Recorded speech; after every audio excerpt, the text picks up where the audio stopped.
The local girl who's founded a nonprofit is facing backlash for her support of law enforcement during this time where our country is seeing unrest after the death of George Floyd. You may remember Megan O'Grady. At just 14 years old, she started Blue Line Bears, and she uses the uniforms of fallen police officers to make teddy bears for their families. 3 years later, she has made hundreds of bears for the families of fallen police officers. But because of her support for law enforcement, she is now getting death threats against her family. We wanted to share what they're going through, but also take this story one step further and show you the true meaning behind the movement sweeping our country right now, and why one activist says you can support equality and Black Lives Matter without being anti-police.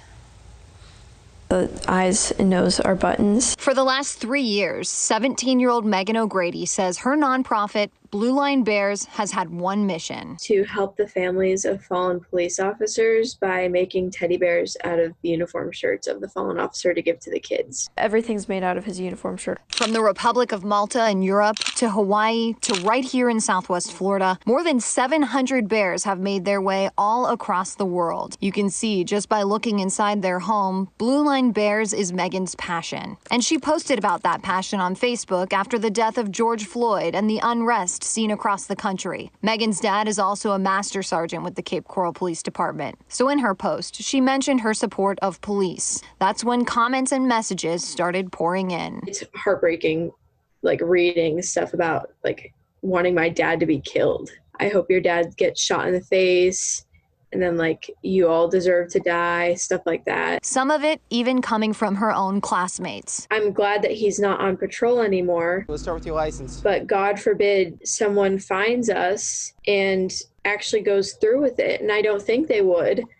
But you never know anymore. It's gotten to the point where Megan's family decided to unwrap her Blue Line Bears Jeep for her safety. I was driving, and this just further proved that we had to unwrap the Jeep. The girl who was sitting in the car next to me started flipping me off and screaming at me, and she started to reach for her door handle like she was going to come out of the car and start trying to attack me. And luckily I was able to turn out so I could drive away, but it was terrifying. I've never been in a position where I don't feel safe driving my own car. Megan wants you to know. We are not anti-Black Lives Matter. We are not racist or anything like that. Blue Line Bears isn't anything political at all. It's just a good gesture to the families. She says her whole family was outraged by George Floyd's death. My whole family is completely against what happened.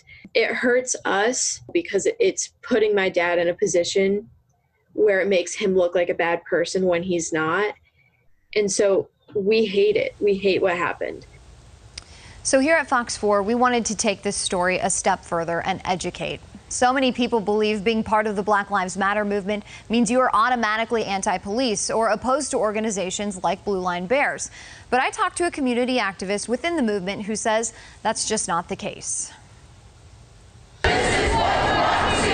This movement is about equality and fair policing, proper policing, and I want to make sure to get that message out that this is not an attack on police officers. The global movement, we recognize not all cops are bad cops. However, we cannot ignore the systemic racism that has been embedded into our law enforcement and into this nation in general. Chantel Rhodes says it's time to put an end to police brutality and poor policing for good. How many times are we going to have to see these stories before leadership on both sides will intervene and say, okay, this is not right, and we will address it properly the first time so that we don't have to see this series, this outcry. Your silence is violence. She says there needs to be more transparency in law enforcement so people of all races can trust police completely. With law enforcement saying, hey, when something happens with one of our officers, their terminations are taking place or other disciplinary measures are taking place. But she says the first step, we have to be willing to come to the table and have those difficult conversations. If people listen, they will realize that, hey, we're not so different after all.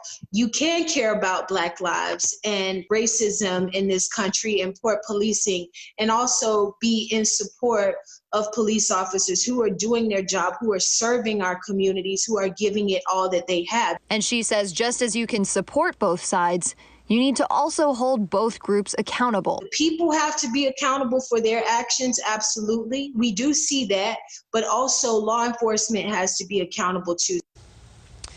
Now, even though she, of course, personally had nothing to do with the threats Megan faced, Chantel even wanted me to include that she herself extends an apology to Megan, and she applauds the work she's doing in helping people who are hurting.